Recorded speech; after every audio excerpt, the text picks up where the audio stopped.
I think the postmodern objection to meaning is actually wrong. Well, we talked about this earlier. I do believe that there's a transcendent ethic. And I do believe that it touches on the metaphysical. I believe people experience that because people are perfectly capable of having unutterably profound religious experiences. And the naturalistic materialists don't know what the hell to do with that. They have no idea what to do with that fact. Say, well, it's delusional. It's like, well, hang on a sec. People who have those experiences appear to be more successful and healthier. It's like, so exactly in what manner is that delusional? And if you induce it in the lab with psilocybin, for example, among people who are dying of cancer, their fear of death goes away. It's like, you're going to just lay that out there as delusional, or they'll quit smoking. 85% success rate with one mystical experience on psilocybin produces 85% cessation rate in smoking. Yeah. It's completely, and with MDMA, ecstasy, the 3 treatments with MDMA, that's what the current research indicates, produces a 72% cure rate for intractable post-traumatic stress disorder. It's like, those are miracle cures, and they have to be accompanied by the mystical experience. No one knows how to account for that. And so there is a transcendent ethic. So it's a very physical thing. I mean, in a case like that, you talk about ayahuasca or any of these things, right? You're eating something, you're ingesting something, smoking it, whatever it is. It's physical, it's here and now, but the experience is metaphysical. Sure, that's a place where the biological and the transcendent touch. And we don't know what to make of that. Yeah. Well, that's why psychedelics threw our whole culture into such a flipped this upside down. No one knew what to do with them. You know, I mean, the Indians regarded psilocybin as food of the gods for a reason. And when people have encountered psychedelic substances throughout human history, that's always how they've been characterized. That's right, food of the gods. It's like, beware of them. But they open the door to the transcendent. And, well, I think the evidence that they are doing something, that psychedelic substances are doing something that we seriously don't understand at all, not a bit, is overwhelming. Rick Strassman wrote a book on his experiences giving DMT to a whole bunch of people down he was in Austin, I think. And Strassman's a pretty straight scientist. You know, he was interested in measuring psychophysiological responses to the drugs. Well, he'd give people DMT and they all came back with the same story. I was blasted out of my consciousness. I met a whole bunch of alien beings. They were really surprised I was there, and then I came back, and it was the most real thing that's ever happened to me. And Strassman would say, well, you had a Jungian archetypal experience, or it was a dream, and they'd say, you don't understand. Yeah. And he got so distraught because of these continual reports that he had to stop doing the research. Yeah, and I'm not making a claim for anything metaphysical here, but I'm definitely pointing out that there are undeniable realms of human experience that involve religious experience and a sense of the infinite transcendent that look like they're healthy and that you cannot deny. Yeah. Well, so what are you supposed to do with that? You put it in a box and you say, well, we're not going to pay attention to it. It's like, that's not going to work. Yeah, that's not going to work. And I've done a lot of those things that you just mentioned and virtually always had good experiences on them. Now, as someone that I'm pretty sure has never smoked weed, I've never you haven't eaten mushrooms, you haven't, you haven't done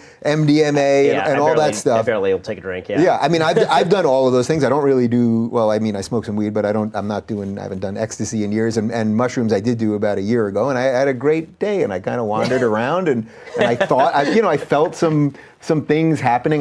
When I did them in college, I had a couple of those type of transcendent feeling. I was just part of something, whatever. But so when you hear all this, as someone that doesn't partake in any of this stuff, what do you make of that? That people can perhaps use some substances that you're not down with on a personal level to get to a place that I think you actually think is a good place. Yeah, I mean, I think the answer is that it depends on the level of expertise of the person using it is what I would suggest. The idea, like, I'm not against prescription medication. So if you're talking about, an actual program that's going to better somebody's life, that's one thing. But if it's somebody who's just, I want to have a religious experience, let me pop some LSD, then there's some serious downsides to drugs that I do wonder if it is necessary. Well, two things.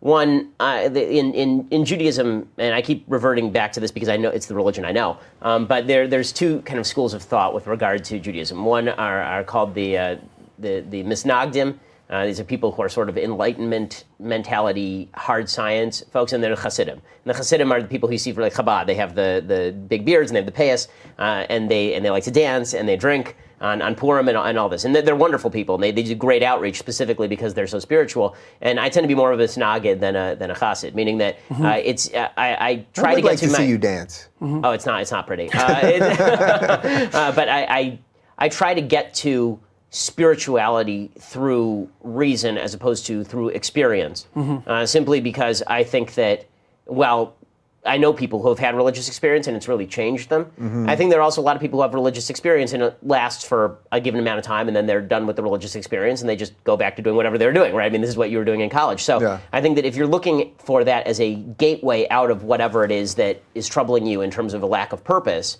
like a permanent solution, maybe that works for a small number of people, but I highly doubt that most people can find a level of purpose necessary to drive the entirety of the rest of their lives outside of a framework of conscious will moving them in the direction of doing the right thing. Jung told people, he talked about mescaline and LSD in the context of Huxley's introduction of those substances into the Western world. And he said two things in his inimitably wise manner. The first thing he said is, beware of unearned wisdom. It's like, yeah, man, that's great. And he also said, you have to be very careful about entering the realm of the gods because you end up with a responsibility that might be more crushing than you can tolerate. And it's the same kind of idea. And I thought, I've never read anyone who wrote wiser words about the dangers of psychedelic use than that. Because he didn't say, well, none of this is real. He said, it's more real than you want it to be. And so watch the hell out. And I think that's extremely good advice. And it is very difficult for people to integrate those experiences into their life. Although my experience with people has been, and I've seen this with lots of people, they've said that they've done mushrooms, for example, and had a mystical experience, and that provided them with a moral compass that they lacked before that never went away. And I've talked to many people who've had that experience. So, but you know, I've also been in Amsterdam watching the 50-year-old punk rockers trip out on mushrooms and beer and go pound out some street kid, you know. So there's the downside of transcendence is something that's not to be trifled with, and there's also the opportunity not to go to heaven but to go to hell.